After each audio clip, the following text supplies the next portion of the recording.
Bismillahirrahmanirrahim. Kali ini kita akan membahas materi dari mata kuliah pengetahuan lingkungan tentang air, sumber daya, dan polusi yang ada pada air tersebut. Yang akan kita bahas pada pertemuan kita kali ini adalah yang pertama tentang pengertian air, manfaatnya, pemakaian, polusi, serta solusi sederhana dari permasalahan pada air terkait polusinya. Lalu pengertian tentang air, apa sih yang dimaksud dengan air? Air adalah satu sumber daya yang ada di bumi yang dipakai dan dibutuhkan oleh seluruh makhluk hidup, baik itu dari tanaman, hewan, dan juga manusia pada umumnya. Air adalah sebagian besar dari yang membentuk bumi, dan ini dipakai oleh seluruh makhluk hidup untuk keberlangsungan hidupnya, sehingga air itu menjadi salah satu sumber utama, bisa dikatakan sebagai salah satu sumber utama kehidupan. Maka dari itu, air itu harus dijaga keberlangsungannya agar tetap bisa digunakan, baik itu oleh manusia itu sendiri maupun bisa dipakai oleh seluruh makhluk hidup, sehingga makhluk hidup bisa tetap berproduksi, bisa tetap hidup, bisa tetap memberikan manfaatnya bagi dunia dan bermanfaat juga untuk makhluk hidup lainnya. Air di bumi ini dari keseluruhannya 96% adalah meliputi air yang berada di lautan. Dan sisanya yang 2,5% adalah air tawar yang bisa diminum, lalu 1%-nya adalah air salin yang berada baik di perairan maupun di dalam tanah. Dari 2,5% yang berupa air segar, air tersebut masih ada yang berupa glasier dan es, itu sekitar 68,6%. Lalu ada air yang ada di dalam tanah, ada sekitar 30,1%, dan air yang ada di atas tanah yang berkisar 1,3%. Air di atas tanah itu adalah jika dipresentasikan dari 1,3% tersebut, 7,31%-nya adalah berbentuk es dan salju, lalu 20,1%-nya berupa air di danau, lalu sisanya ada yang di perairan biological water, ada di sungai ataupun di rawa-rawa, dan air yang ada di atas tanah. Nah, ini adalah distribusi air menurut Igor Shiklomanov, di mana secara keseluruhan air tersebut ternyata air yang bisa diminum secara langsung atau air segar tersebut jumlahnya hanya 2,5% dari keseluruhan air yang ada di bumi. Dan 96% adalah air laut yang jika ingin digunakan atau dikonsumsi oleh manusia atau makhluk hidup yang ada di darat, maka air tersebut harus melalui beberapa proses sehingga air tersebut bisa dapat dikonsumsi baik manusia atau makhluk hidup yang ada di daratan. Nah, manfaat air untuk manusia, yang pertama itu manfaatnya adalah untuk melarutkan nutrisi, kemudian mendistribusikan nutrisi ke sel, lalu mengatur suhu tubuh, meningkatkan daya ingat otak, dan membantu menghindari penumpukan lemak. Manfaat air ini sangat banyak bagi manusia karena bisa dikatakan dalam tubuh manusia ini 60%-nya adalah air, dan dari semua kebutuhan hidup manusia itu tidak jauh dan selalu lekat dengan air. Baik dari luar maupun kebutuhan di dalam tubuh manusia itu lekat dengan air. Makanya kebutuhan air ini harus selalu dijaga, harus selalu dilestarikan agar kebermanfaatannya bisa terus berlangsung hingga selama manusia itu ada di muka bumi.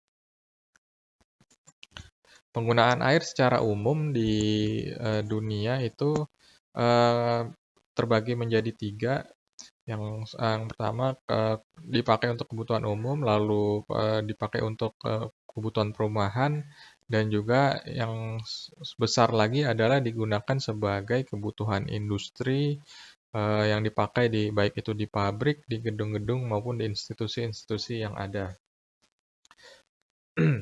Nah, penggunaan untuk di sisi perumahan atau tempat tinggal, penggunaan penggunaan air ini cukup besar, sangat banyak sekali kebutuhan dan kegiatan-kegiatan aktivitas di rumah tangga itu yang membutuhkan dan selalu bersinggungan dengan penggunaan air. Manusia itu sendiri ketika memasak, untuk makan, untuk minum, untuk menjaga menjaga tubuhnya untuk bisa terus beraktivitas, maka dibutuhkan air. Kalau menurut penelitian membutuhkan minimal dalam satu hari itu 8 gelas air, atau kurang lebih ya 1,5 liter air untuk bisa beraktivitas dengan baik. Eh, tapi selain untuk konsumsi juga, manusia menggunakan air ini juga untuk hal-hal lain. Untuk misalkan untuk mandi, cuci kakus, lalu untuk membersihkan rumah dan lain-lainnya, digunakan manusia untuk kebutuhan di tempat tinggal. Maka bisa dibayangkan jika manusia ini dengan jumlah yang saat ini sangat banyak, maka kebutuhan air tersebut bisa dikatakan juga banyak sesuai dengan banyaknya manusia-manusia yang ada di muka bumi. Kalau menurut beberapa penelitian di sini bisa dilihat 27% di penggunaan rumah tangga tersebut air banyak digunakan untuk penggunaan di toilet, 21% untuk mandi, 9% untuk mencuci piring, 26% cuci pakaian, dan masih banyak lagi penggunaan-penggunaan lainnya yang terkait dengan penggunaan air di rumah tangga tersebut. Nah, selain di rumah tangga, air juga dibutuhkan di dunia industri. Ada beberapa industri yang bisa dilihat di sini menggunakan air untuk kegiatan di dalam industri tersebut, baik itu industri pertanian, pabrik, industri komersial, atau perkantoran ya bisa dikatakan, atau industri lainnya. Nah, penggunaan air itu biasanya digunakan baik untuk minum, cuci, dan mandi ya, MCK, lalu juga untuk membersihkan, untuk petugas pemadam kebakaran, untuk petugas petamanan, untuk kolam, untuk kosmetika gedung, lalu untuk kegiatan proses di industri itu tersendiri juga bisa menggunakan air. Dan salah satu yang terpenting pada industri pertanian, contohnya air itu adalah salah satu bagian yang sangat penting dalam satu proses pertanian.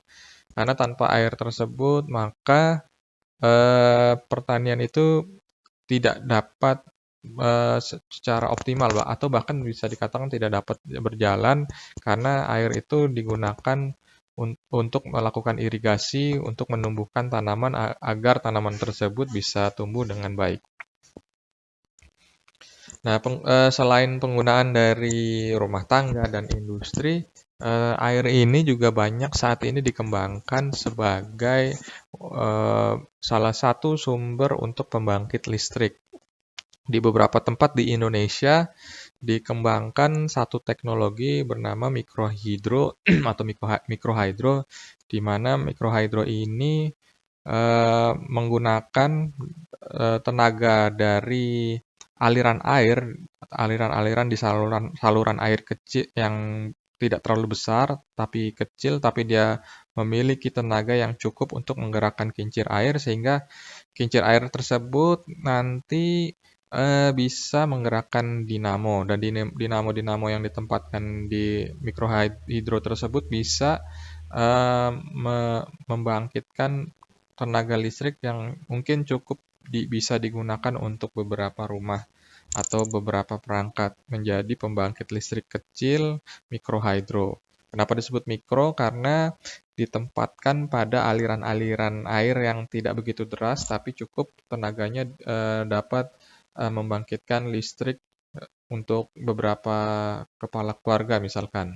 Dan ini banyak diterapkan di daerah di Indonesia, baik itu di daerah pertanian yang biasanya memiliki irigasi yang alirannya cukup bisa menggerakkan kincir angin, ataupun beberapa daerah di pegunungan-pegunungan yang di daerah pegunungan tersebut mungkin listrik sulit terjangkau oleh listrik-listrik dari perusahaan listrik.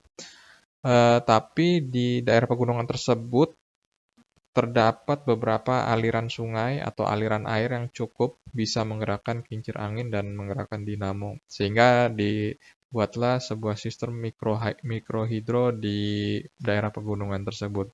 Dan ini cukup membantu masyarakat sekitar sehingga masyarakat yang tidak terjangkau oleh listrik dapat memiliki aliran listrik dari sistem ini, setidaknya bisa menerangi daerah tersebut dan bisa membantu kegiatan masyarakat di sekitar.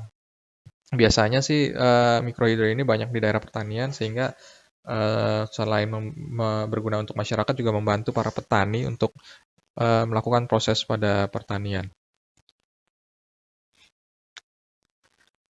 Selanjutnya tentang polusi air, dari polusi ini sumber polusi dapat dibagi menjadi dua. Yang pertama satu polusi point source. Yang dimaksud dengan polusi point source adalah berasal dari satu titik pembuangan seperti pabrik, selokan, cerobong asap.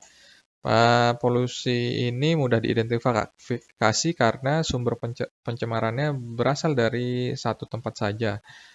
Yang kedua itu polusi non-point source yang berasal dari area yang luas sehingga polusi non-point lebih sulit untuk diidentifikasi dan juga lebih sulit untuk diatasi. Nah, contoh-contoh pencemaran air. Yang pertama ini di bagian kiri atas adalah pencemaran di salah satu di laut atau di sebuah teluk di mana di laut tersebut ada kapal tanker yang mengalami kebocoran sehingga kebocoran dari kapal tersebut tersebar di sekitar daerah teluk tersebut dan menjadi polusi di air sehingga mengganggu ekosistem di perairan tersebut. Lalu yang di sebelah kanannya juga ada polusi-polusi dari industri bahkan rumah tangga yang polusi tersebut limbah-limbahnya dibuang ke saluran-saluran air sehingga pada saluran air tersebut terlihat ada beberapa polusi yang mencemari daerah perairan. Di sebelah kiri bawah ini adalah salah satu bentuk dari polusi sampah yang banyak terjadi di seluruh belahan dunia. Salah satu masalah terbesar di belahan dunia adalah sampah. Salah satunya ada sampah plastik yang entah itu dibuang dari satu tempat ataupun beberapa tempat, sehingga ketika dibuang, misalkan dibuang di aliran sungai, aliran air, lalu dari sampah-sampah tersebut terkumpul ke aliran sungai yang lebih besar, atau bahkan dari aliran sungai tersebut, sampah-sampah tersebut mengalir menuju ke lautan, sehingga dari sampah-sampah yang dibuang oleh beberapa tempat terkumpul semakin banyak dan ketika sampai di lautan di perairan yang lebih besar sampah tersebut terkumpul dan saking banyaknya sangat mengganggu baik dari sisi pemandangan, sisi baunya, bahkan mengganggu ekosistem kehidupan di perairan tersebut. Bisa dibayangkan betapa tidak nyamannya hidup di sekitar daerah perairan yang banyak sekali sampahnya. Atau bahkan nelayan-nelayan, orang-orang yang mencari nafkah melalui daerah perairan tersebut sangat terganggu mata pencahariannya karena sekali lagi ekosistem di daerah tersebut pasti terganggu dan ikan-ikannya bisa akan terganggu juga, akan pergi dari daerah tersebut. Karena jika berada di daerah tersebut mungkin ikan-ikan tersebut akan mati karena tidak layak untuk dihuni oleh makhluk-makhluk hidup. Lalu selanjutnya, selain dari pencemaran-pencemaran yang disebabkan oleh limbah atau sampah, ternyata ada juga beberapa pencemaran yang ada beberapa kegiatan yang hasil dari kegiatan tersebut menjadi limbah dan mencemari daerah-daerah perairan. Di sini disebut pencemaran biologis. Pencemaran biologis juga disebabkan oleh mikroorganisme patogen yang berasal dari baik itu buangan rumah tangga domestik maupun industri pengolahan maupun industri ataupun limbah-limbah yang berasal dari pertanian maupun peternakan. Pencemaran yang disebabkan oleh bakteri tersebut dapat menyebabkan menurunnya kualitas perairan sehingga penyakit-penyakit yang disebabkan tuh bisa banyak sekali dari disentri, tifus, kolera, poliomyelitis, anterior akut, diare, hepatitis, dan lain-lainnya. Dan ini adalah limbah-limbah yang ternyata dihasilkan dari industri, baik itu industri besar mau sampai industri pertanian. Bisa dikatakan hasil-hasil dari limbah industri tersebut adalah hasil dari eutrofikasi atau proses pengayaan nutrisi bahan organik dalam air atau pencemaran air yang disebabkan karena munculnya nutrisi dengan jumlah yang berlebih ke dalam ekosistem perairan. Kenapa bisa sampai ke perairan? Karena limbah-limbah tersebut dibuang tanpa pengolahan terlebih dahulu, langsung dibuang menuju ke perairan, baik itu di sungai maupun di danau. Sehingga nanti eh, sektor-sektor yang akan menggunakan air-air baik dari sungai ataupun danau yang sudah tercemar oleh limbah akan terganggu. Nah, di sini sumber-sumber dari eutrofikasi ini bisa dilihat ada dari limbah peternakan, kotoran hewan ternak, limbah deterjen, dari bahan kimia maupun limbah pabrik juga bahan kimia dan limbah-limbah pertanian. Limbah pertanian ini bisa dari seperti penggunaan pestisida yang berlebih atau sisa-sisa pestisida yang digunakan oleh para petani. Kemudian dari polusi air yang banyak tersebut ada juga polusi-polusi di perairan yang disebabkan oleh mikroplastik. Dan dari mikroplastik ini 35% itu disebabkan dari bahan-bahan sintetis, lalu 28% dari ban sisa ban atau ban bekas, 24% dari sampah perkotaan, 7% dari tinta yang ada pada jalan atau cat yang banyak digunakan pada jalan. Yang keempat itu adalah cat yang digunakan pada lambung di dunia perkapalan. Lalu kira-kira solusi apa sih yang bisa diberikan untuk mencegah atau mengurangi setidaknya polusi-polusi yang ada di sekitar kita yang terkait dengan polusi pada air? Solusi sederhananya adalah yang pertama, bijak dalam menggunakan air. Kita menggunakan air tidak terlalu berlebihan karena kita ketahui manusia memang membutuhkan air, 60% dari tubuhnya adalah air, tetapi ternyata air yang ada di dunia itu jumlahnya sangat terbatas yang bisa dikonsumsi secara langsung baik itu manusia atau maupun oleh makhluk hidup, sehingga penggunaannya harus kita gunakan secara bijak di mana kita mengurangi penggunaan air yang tidak perlu atau menyalakan keran dengan tidak dibuka sepenuhnya tapi dibuka sebagian saja seperlunya kita pakai, lalu mengkonsumsi air juga tidak terlalu dibuang-buang, minum seperlunya, penggunaan seperlunya. Yang paling penting adalah kita misalkan mencuci pakaian atau mencuci baju, mencuci kendaraan yang kita gunakan itu tidak terlalu berlebih, secukupnya saja. Yang selanjutnya kita mengurangi penggunaan kemasan plastik karena kemasan plastik ini adalah salah satu yang mungkin tidak bisa kita hindari dari kehidupan kita ketika kita mengkonsumsi kita membeli makanan gitu ya baik itu di warung atau di pertokoan, maka kita tidak bisa terhindar dari adanya plastik sebagai kemasan dari makanan yang kita beli.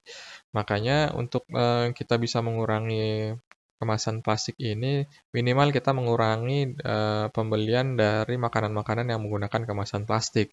Yang kedua itu kita juga mengurangi penggunaan plastik untuk misalkan tas-tas yang digunakan untuk membeli makanan, baik itu di warung maupun di toko-toko yang biasa kita membeli bahan makanan atau membeli barang belanjaan lainnya.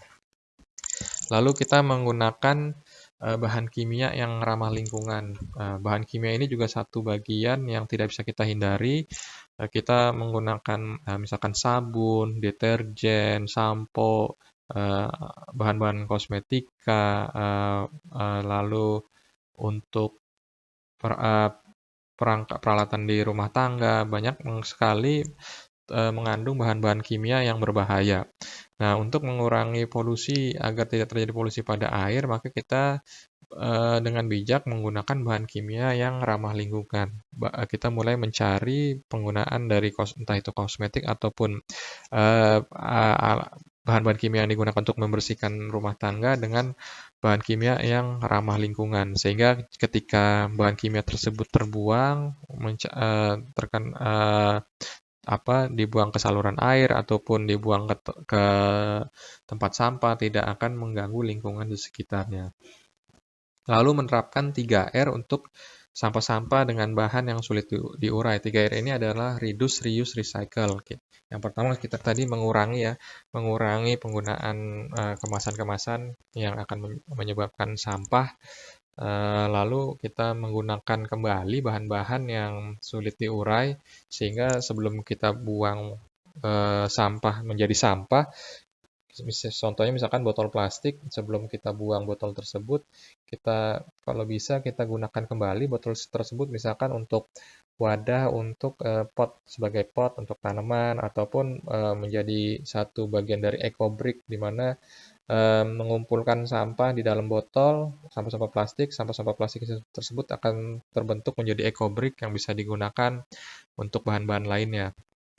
Lalu merecycle bahan-bahan yang betul-betul tidak bisa diurai dan harus dibuang, di-recycle, didaur ulang sehingga bisa menjadi bahan daur ulang yang bisa digunakan dan memiliki fungsi yang lebih baik daripada dibuang hanya menjadi sampah, tidak bisa diurai, akhirnya menjadi polusi baik itu untuk tanah ataupun di air. Lalu selanjutnya adalah melakukan reboisasi, menanam tanaman di lingkungan sekitar tempat tinggal. Karena dengan kita melakukan penanaman baik itu khususnya di tanah ya, di atas tanah bukan di atas pot, dengan melakukan reboisasi, menanam pohon, sehingga tanah bisa menyimpan cadangan air dengan lebih baik jika ada tanaman-tanaman yang tumbuh di atasnya. Dengan akar-akarnya yang menjuntai ke bawah, akar-akar tersebut akan menyimpan air, dan tanaman yang tumbuh juga membuat udara di sekitar menjadi lebih baik lagi. Maka ini dari 5 poin ini bisa menjadi salah satu solusi sederhana untuk mencegah polusi air. Ya, sekian dari pembahasan kita tentang air, sumber daya, dan polusi yang terjadi pada air. Terima kasih.